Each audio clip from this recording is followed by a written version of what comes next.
আমরা আছি এখন সদরখয়ের মন্দিরে। তো এই দেখো কত বড় গাছ। এই সেই সুড়ঙ্গ যেটা সদরখয়ের সাথে দেবী চৌধুরানীর আমলে বিভিন্ন রকম মন্দির, যেমন জলপাই, জটিলেশ্বর, এগুলো সব লিঙ্ক করা আছে। যাবো, দেখা যাক কি আছে।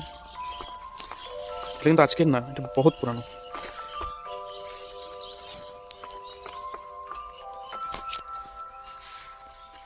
এখানে ভর্তি হয়ে গেছে। আমার মনে হয় স্ল্যাবটা, এখানে স্ল্যাব রয়েছে, স্ল্যাবটা তুললে আই থিঙ্ক সেই গুহাটা বুঝে যাবে ক্লিয়ারলি। এখান থেকে চারপাশটা দেখে নাও।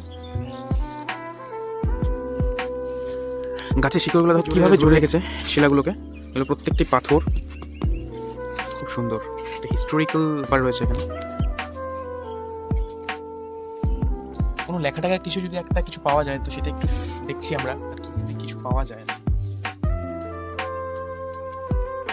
সেরকম কিছু নেই। দেখো এখানে গর্তগুলো প্রত্যেকটা শিরার মধ্যে কিছু একটা ইঙ্গিত করছে। অবশ্যই সুযোগ পেলে সবাই আসো অ্যান্ড চেক আউট করে যাও একবার।